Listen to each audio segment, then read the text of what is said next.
Bonjour, bon matin, j'espère que tout le monde va bien. Donc, ce matin, je vais raconter des faits vécus qui arrivent surtout au niveau du personnel qui travaille en public, personnel médical ou en relation d'aide, les premiers répondants.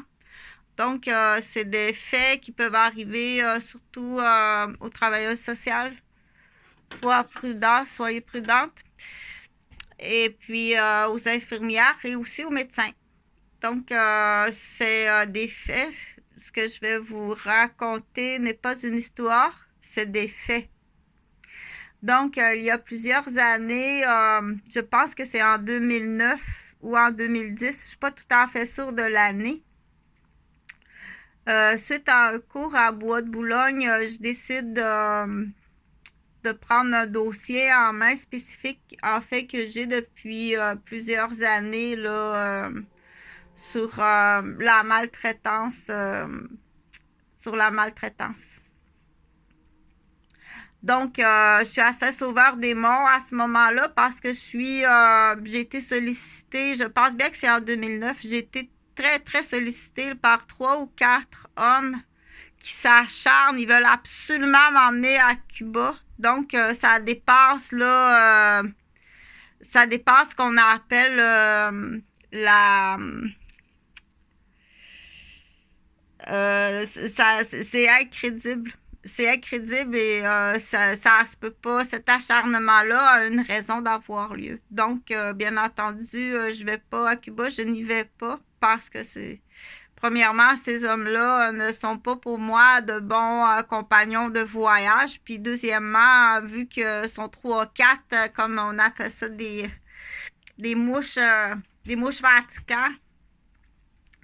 Donc, mais je continue à travailler à ce moment-là dans ce secteur-là pour avoir été lancée là-bas sur des abus sur les personnes du troisième âge. Puis il y a quand même un taux de criminalité élevé, puis de la prostitution. Donc, je travaille là-bas plutôt en stage. Euh, pour dans la période de Noël, peut-être même le 22 ou le 23 ou 24 ou 25, 26, 27, là, dans la période des fêtes de Noël. Peut-être que c'est 2010, ça se peut que je me trompe, mais d'après moi, c'est 2009. Je reviens de m'entraîner ou je reviens peut-être de travailler de soir chez une patiente. Je marche dans les rues de Saint-Sauveur et puis je croise 3 ou 4 enfants. Pour moi, c'est des enfants. On va dire adolescents, là. Je pense qu'ils sont 3 ou 4. Donc, ils sont en état d'ébriété très avancé. En état d'ébriété, d'intoxication ou d'empoisonnement très avancé. Moi, je m'en allais vers ma voiture et je les croise au milieu de la nuit, là. J'ai dit, mais ça se peut pas. Puis je pense reconnaître des jeunes de la ville de Rosemère. Mais là, ça fait longtemps, là. Ils sont 3 ou 4 dans la rue en état d'ébriété, d'intoxication, empoisonnés, très avancés. Qu'en tant d'infirmière, j'ai peur de qu'est-ce qu'on appelle là, d'un coma d'intoxication.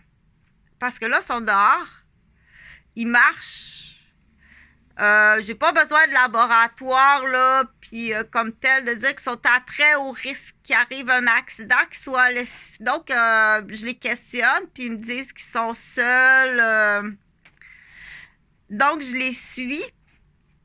Et puis là, ils m'emmènent à une maison sur la rue principale de Saint-Sauveur, une maison qui a un toit rouge, style chalet, mais maison style chalet. Quand j'arrive à l'intérieur, là, ça se peut pas, j'avais jamais vu ça de ma vie. Les comptoirs sont pleins de bouteilles de boissons, de luxe, de bière, de toutes sortes de consommations. Vide, tout éparpillé sur les tables. Il y en a sur toutes les tables, sur tous les comptoirs. Et ces jeunes-là sont très jeunes.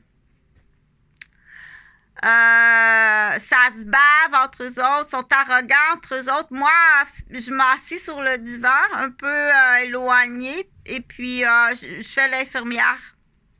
Ils s'endorment. Et puis, ils font de l'apnée du sommeil, puis ils délirent toute la nuit. Donc, là, à ce moment-là, en tant qu'infirmière, je me dis, mais qu'est-ce que je fais? C'est plein de cadeaux. C'est plein de cadeaux dans une pièce à côté. Les cadeaux sont même pas à moitié développés. Il y en a au moins, là, je vois bien que la valeur des cadeaux, il y en a au moins, là, pour 5 000 $. Des PlayStation, des Xbox, des batteries de cuisine de luxe. Il y a des cadeaux, là, au moins pour 5 000 $. Certains cadeaux à moitié développés. J'ai dit, mon Dieu, c'est qui ces enfants-là qui sont toutes seuls? C'est des enfants, à peu près entre 12 et 14-15 ans. Mais c'est qui? Comment ça qu'il n'y a pas de parents? Est-ce qu'ils sont partis à la hâte à l'aéroport? Ou est-ce que c'est une mère sous pression de presse-tronc, puis elle pense que ses enfants, est-ce qu'il y a eu un problème de gardiennage? Mais qu'est-ce que c'est toutes ces boissons-là? Il y avait de la boisson partout, partout, partout. Donc, les 3 enfants, entre 12 et 14 ans, s'endorment tellement intoxiqués. Là, j'ai dit, est-ce que j'appelle l'ambulance? Parce qu'ils sont pas endormis, ils ne dorment pas, là. Ils sont ce qu'on appelle presque dans un coma alcoolique. Est-ce que j'appelle l'ambulance? Si j'appelle l'ambulance, est-ce que je mets un parent dans le trouble sérieux? Une mère qui prie ou un père qui prie? Ou une famille monoparentale qui est sûre qu'il fait confiance à quelqu'un, mais donc, est-ce qu'on met ça peut mettre une famille dans le trouble? Là, on dit si en plus c'est une famille, exemple, de travailleurs autonomes, ça peut mettre la famille dans le trouble, comme ça se peut pas d'appeler l'ambulance. Donc, je fais l'infirmière toute la nuit, je fais du ménage, je nettoie. C'était épouvantable. Donc, j'ai nettoyé toute la nuit, j'ai surveillé les jeunes. Le lendemain matin, très tôt, il se réveille encore très intoxiqué, très violent. Donc, et coucou, au 2e étage, il y a un autre enfant. Je vois juste son visage, beaucoup plus jeune. Ça veut dire que pendant la soirée qu'ils étaient partis, ils ont laissé soit un petit frère ou un petit cousin tout seul. Puis il y en avait peut-être un autre au 2e étage. Mais là, ils sont extrêmement violents et c'est le jour. Donc, je prends, puis ils commencent à essayer de me frapper. Je prends mes clics, mes claques. Là, ils sont hors danger. Là. Ils ne mourront pas d'un coma alcoolique. Là. Donc, je suis partie de la maison. J'ai vidé mes poches pour leur montrer que j'avais rien volé. Puis, je suis partie en courant. Qui sont ces jeunes-là qui ont vieilli? Est-ce qu'ils sont encore à me traquer? Ferme ta gueule, et qui sont les parents, ferme ta gueule.